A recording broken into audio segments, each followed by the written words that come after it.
years ago, I stood on the steps of the old Capitol building to articulate a new vision, launch a bold agenda, and make a promise to produce big results.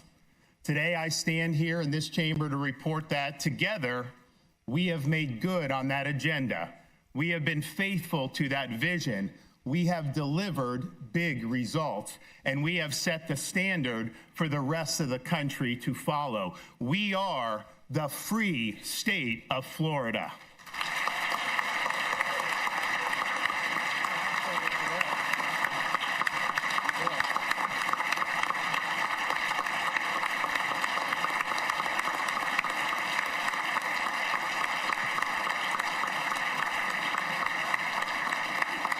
This year marks the commemoration of America's 250th birthday. As we reflect on that transformational revolution, we can proudly claim that it is our free state of Florida that best represents that enduring spirit of 1776. Of all the 50 states, it is our sunshine state that best fulfills the Founding Fathers' vision of a Republican government that protects freedom, promotes opportunity, and provides an open field and fair chance for people to make the most of their God-given ability. The central question the Founding Fathers sought to answer was not about taxation, representation, or even the legitimacy of monarchy, as important as those issues were, but it was even more fundamental than that. The Founding Fathers were students of history. They studied the history of every republic that had ever existed. They recognized the common thread that united the experience of each and every one of those prior republics, and it was simply this: every one of them had failed. The founders believe, in the words of Alexander Hamilton, that it fell to the United States of America to determine whether societies of men are really capable or not of establishing good government from reflection and choice, or whether they're forever destined to depend on their political constitutions on accident and force. These were big questions. Could people actually govern themselves? Could a nation based on natural, God-given rights long endure? Could government power be successfully limited by the rule of law and a written constitution? Or was mankind destined to live under various forms of despotism? The United States was founded to be that last best hope on earth, to be the country that would, once and for all, answer those questions. Now, the founders also knew that the ideals articulated in the Declaration of Independence and the framework of government contained in the Constitution were necessary, but not sufficient conditions to ensure the success of the American experiment. In fact, a decade after the call for independence was made, Benjamin Franklin walked out of the Constitutional Convention. Having worked in Philadelphia to craft a proposed constitution, he was approached on the street because they had been meeting in secret. And he was asked, "Dr. Franklin, have you given us a republic or a monarchy?" His response was, "A republic if you can keep it." The best Declaration of Independence and Constitution in the world do not run on autopilot. As President Reagan reminded us, freedom is never more than one generation away from extinction. It is not passed along in the bloodstream. It must be fought for. It must be protected, and it must be handed on to future generations. Now, as elected officials, we're tasked with dealing with important issues affecting the lives and liberties of our people, from taxes to education to crime and the environment and everything in between. But on the most basic level, we and the people we represent, as inheritors of the American legacy of liberty, are charged with answering that original question about the capacity of we, the people, to govern ourselves. And you look around the country right now, and there's no doubt some reason for pessimism. In the past decade, we've seen cities like Chicago and San Francisco be destroyed by failed ideologies. We've witnessed once dominant states spark an exodus among their own citizens due to their own harmful policies. And even as we cheered the removal of a Marxist dictator in Venezuela, we saw the election of a Marxist mayor in our nation's largest city. Yet here in Florida, there is cause for optimism. We are showing that it can be done.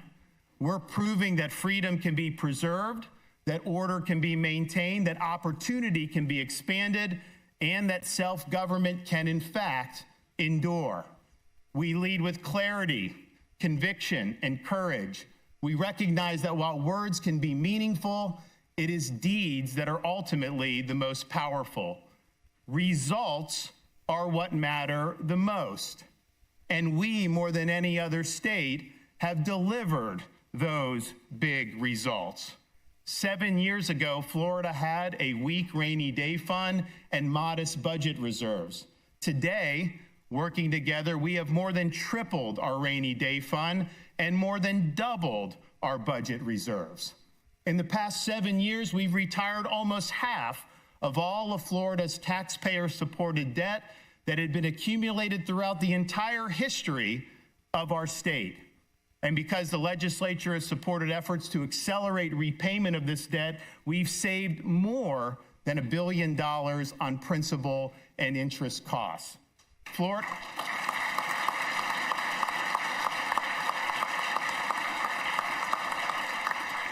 Florida has spent conservatively. We have one of, if not the lowest levels of spending per capita in the entire nation.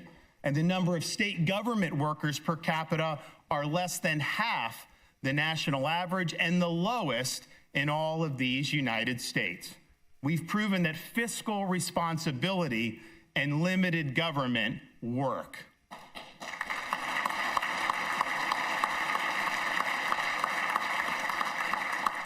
For the past 3 years, Florida's economy has been ranked #1 in the nation by CNBC. Florida represents about 6.5% of the U.S. population, yet since 2020, our economy has accounted for more than 14% of all new jobs produced throughout America. 7 years ago, Florida's economy was roughly $1 trillion. Today, it is approaching $1.8 trillion, an increase of close to 80%. If you stacked that $800 billion our economy has grown in these last 7 years in the air using $100 bills, that stack would extend 543 miles high, more than twice as high as the International Space Station. In the past 7 years,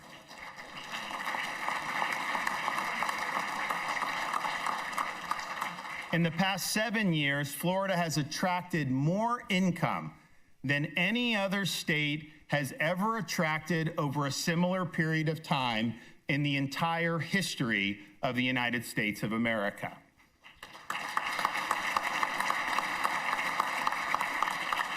We continue to lead the nation in new business formations year after year, and one of the reasons we do that is because we are friendly to the taxpayers. Over the past 7 years, we have delivered a record of almost $10 billion in tax relief, nearly 3 times the relief that had been enacted in the previous 8 years. We've eliminated taxes on baby items, disaster supply, and completely eliminated the tax on business rent. We've also provided rebates on tolls for our commuters and a sales tax holiday on firearms and ammunition for our Second Amendment enthusiasts. We do not and will never have an income tax in the Sunshine State.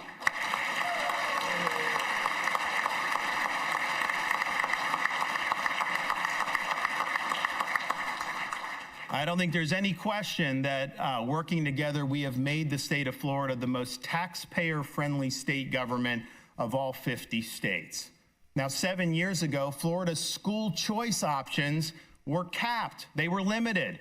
Today, we have universal school choice and rank as the #1 state in the union for parental empowerment and education freedom. To better measure performance, we replace high-stakes testing with more reliable and consistent progress monitoring. In fact, today I can announce that the high school graduation rate for the 24-25 school year was 92.2%. That is the highest graduation rate in Florida history.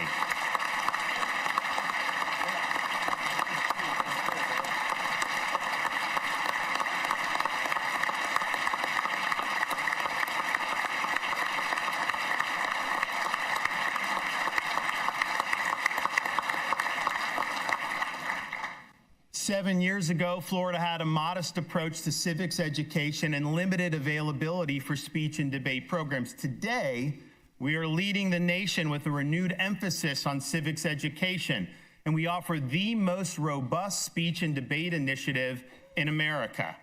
Back then, there was no state mechanism to ensure higher pay for our school teachers. We've since established a dedicated provision within the education budget solely for increasing teacher salaries. And Florida now has the highest average minimum teacher salary in the Southeast region. All told, we have provided a record of almost $6 billion towards this effort to better compensate our teachers. We also codified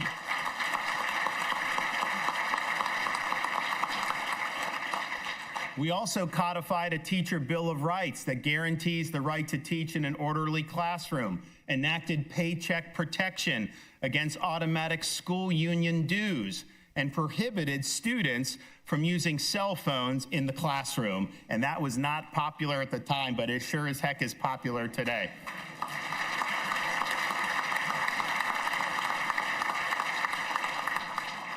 Seven years ago, many took for granted that education was held captive by the ideological fads championed by the political left. Not us. We've defeated attempts to force boys into girls' sports, to inject gender ideology into elementary schools, and to deny parents the right to direct the education and upbringing of their children. We have ensured that our schools have a duty to educate, not a right to indoctrinate.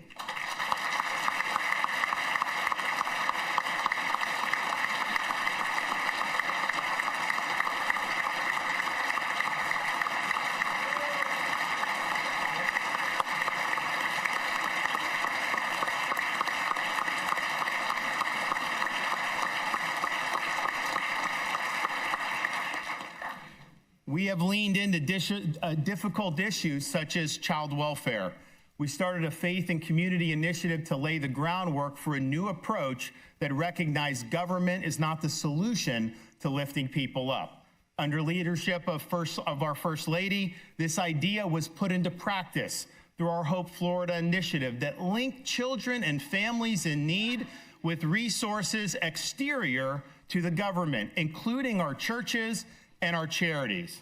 By leaning into our faith community, we have seen a historic 47% reduction in the number of children entering our child welfare system and seen more than 33,000 Floridians reduce their reliance on public assistance, netting a budgetary savings of almost $130 million on an annual basis. We have proven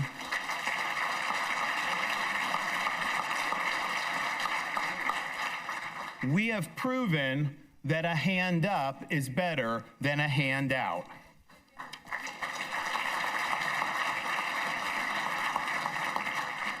Florida has the #1 ranked public higher education system in America, and we have, by far, the lowest resident tuition in the nation. We were the first state to eliminate DEI, to spearhead accreditation reforms, and to authorize the termination of tenured professors who perform poorly. 7 years ago, our universities had no special emphasis on the traditional missions of higher education. Now, we have programs like the Adam Smith Center for Economic Freedom at Florida International University.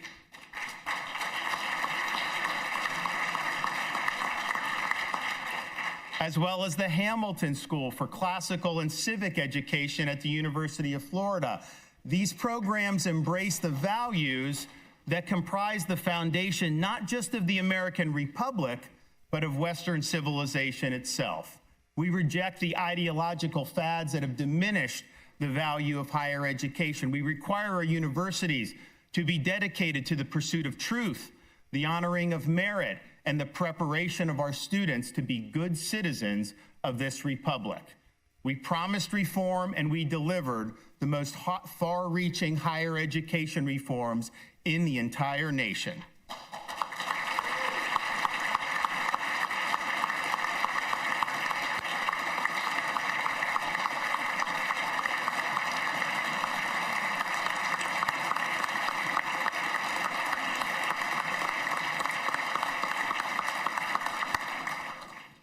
7 years ago, the momentum for the restoration of the Everglades had stalled, and our state was reeling from coastal algal blooms in 2016 and 2018. We made a pledge to jumpstart Everglades restoration, protect our coast from harmful discharges, and leave Florida to God better than we found it.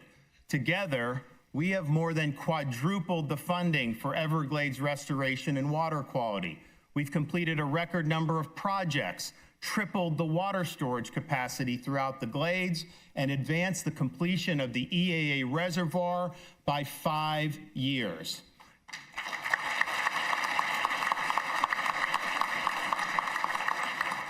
Now, as that seminole wind blows from the Okeechobee all the way up to Micanopy, water flows south to Florida Bay, where salinity levels are the healthiest in decades, and coastal communities are protected against the discharging of polluted water into the surrounding estuaries.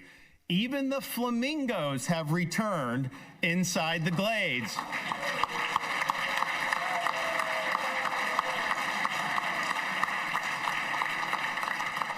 This has been the largest environmental restoration in the entire country.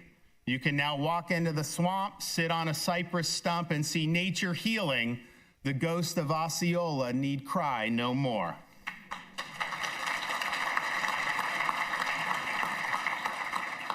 Seven years ago, we were charged with improving Florida's response to natural disasters. We enhanced coordination with local partners, facilitated more rapid power restoration, and surged needed relief to affected areas.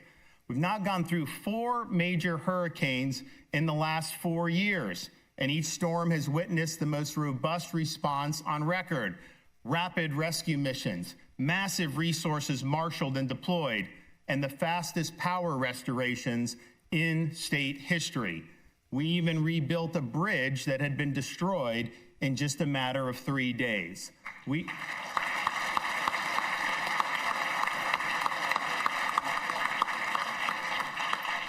We've saved lives, and we've helped our people rebuild their lives after these life-changing events. To our first responders and emergency management personnel, I say very simply, job well done.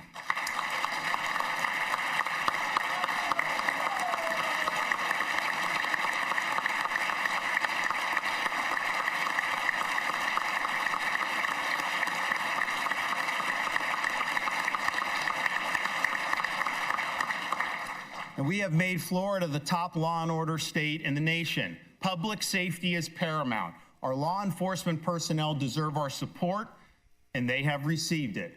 We have blocked jailbreak policies and ensured that our state and local law enforcement officers get the backing that they need. We've enacted the death penalty for pedophiles and treated the fentanyl dealers that have poisoned our people as the murderers that they are. We rejected the movement to defund the police, refused to kowtow to rioting and looting, and have the strongest laws against retail theft in the nation. When a member of a group of thieves was interviewed on CNN and they asked, "Why do you steal in New York even though you like spending the money in Florida?" the response was very simple from the thief: "Because in Florida, they put you in jail." You're doggone right we do.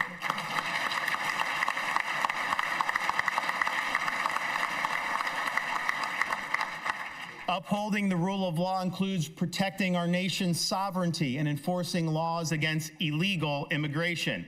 7 years ago, Florida didn't prohibit sanctuary cities and even provided taxpayer benefits such as in-state tuition. Today, sanctuary cities are banned. Those benefits have been repealed, and incentives to come illegally have been reversed.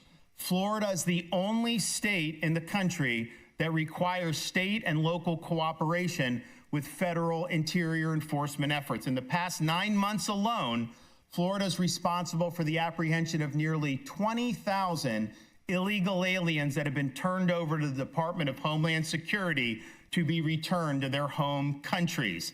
Our people are safer because of these efforts.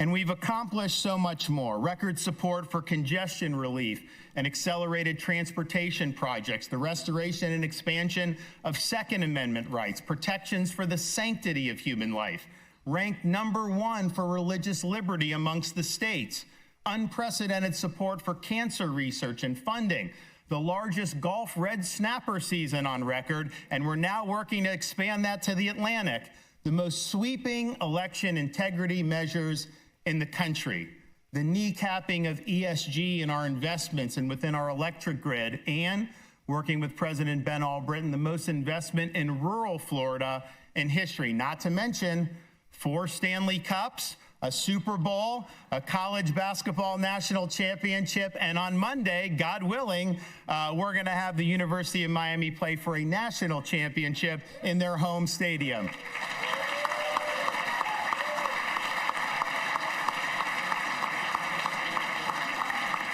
Now, I've got a lot more in the tank, but you guys only have 60 days, and so I think it's best we get on with it. In short, we've held true to Benjamin Franklin's admonition that well done is better than well said. These results are what matter and are what sets Florida apart. Over the past 7 years, we witnessed a great experiment as different approaches to government have been tried in different states.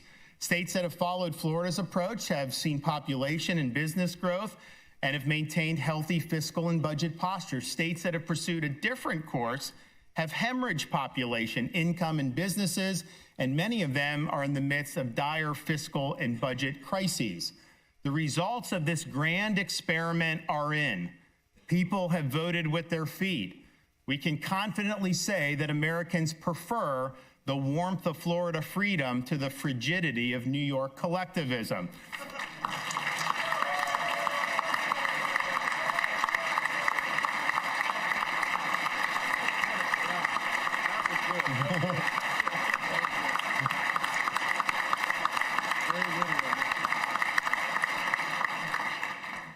Results must remain our focus. Throughout the country, you see people get elected to office and they elevate superficialities over substance. It's almost as if accumulating media hits and social media likes is an end unto itself. Look no further than the U.S. Congress, where there seems to exist an inverse relationship between the number of strongly worded press releases issued and the amount of tangible accomplishments actually produced. We see so much bluster on cable news, yet so little follow-through when it counts. As Calvin Coolidge once said, the government cannot be run successfully by substituting the power of entertainment for the power of accomplishment. We have followed through and produced results on the promises we made to our voters, but we can't rest on our laurels. I'm reminded of Winston Churchill's response when he was chastised by the leader of the women's temperance movement in Britain. She said she admires Sir Winston for his statesmanship, but not for his drinking habits. If we added up all the brandy and whiskey and champagne you've imbibed over the years, she told them, it would fill up almost 3/4 of the ballroom that we're in right now. Churchill, kind of up in years, looked up at the ceiling and said, well, how little time left and so much more to do, and let's get on to it. Well, we have fulfilled our promises. We have more time, and we need to make the most of it. Florida might have the lowest taxes at the state level in the nation, but our citizens have been squeezed by escalating property tax assessments and millage increases at the local level. 7 years ago, local governments throughout Florida took in about $32 billion in property tax revenue. Last year, that number rose to a whopping $56 billion. We have residents that are locked into their homes because they can't afford the taxes on a new residence. Others have been priced out of the market entirely. And there are obviously other issues that affect affordability. The legislature, for example, has done very difficult but important work to enact reforms to stabilize Florida's insurance markets. And the results have been positive, as witnessed by the recent announcement of historic rate decreases for Citizens homeowners insurance and the consistent filings we're now seeing for rate reductions for both homeowners and auto insurance providers. But those markets involve a lot of factors beyond the control of state government. Taxes are solely the province of government. Tax relief is at the discretion of the people acting through our constitutional amendment process. You should be able to own your home without paying perpetual rent to the government. The legislature has the ability to place a measure on the ballot to provide transformational relief for taxpayers. Let's resolve to all work together, get something done, and let the people have a say.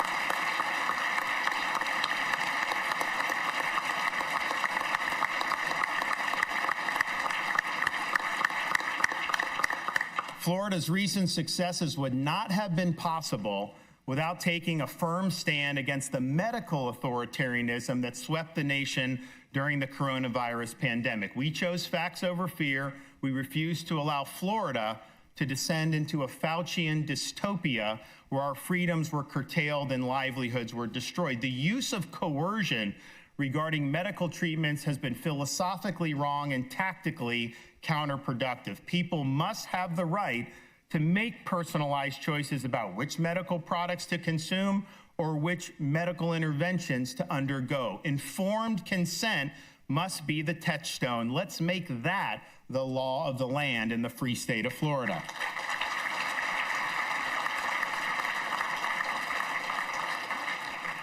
Now, we're in the midst of major technological changes that will permeate our society for years to come. Artificial intelligence is touted as being the key to curing cancer and expanding America's military edge over our rivals. And perhaps this will be true. But this technology also threatens to upend key parts of our economy in ways that could leave many Americans out of work, and with consumers footing the bill for the cost of power-intensive data centers. It presents real perils for children and parents, as AI chatbots have already been linked to teen suicides. It can also further devolve our society into a focus not on substance, but on online slop. Ultimately, these technologies will be designed by human beings. As Ecclesiastes instructs us, there is nothing new under the sun.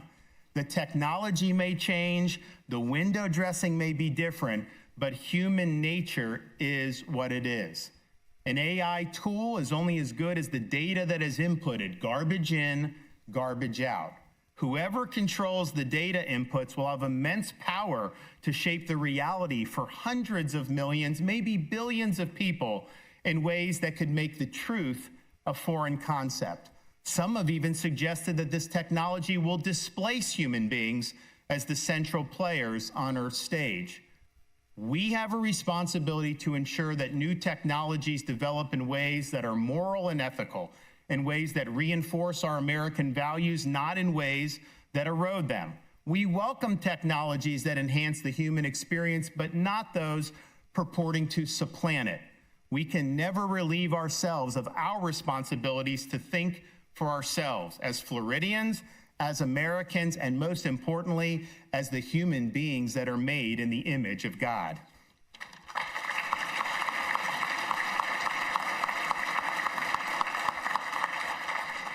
Now, there have also been many great ideas that have already been filed in the legislature as proposed bills.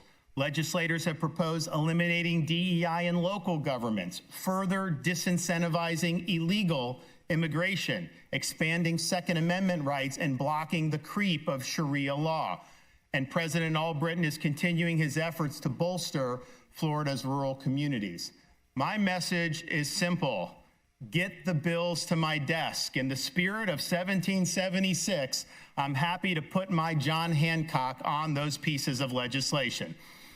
Now, Ben Franklin told us we could have a republic, but only if we could keep it. We are doing our part here in Florida to keep it, to keep what George Washington called the sacred fire of liberty alive and well, to keep government within its proper limits, to keep the safety and well-being of the public at the forefront of all we do, to keep our public fisc in a healthy and sustainable condition. We are the keepers of the flame of liberty that burned in Philadelphia in July of 1776. We will not allow the flame to go out.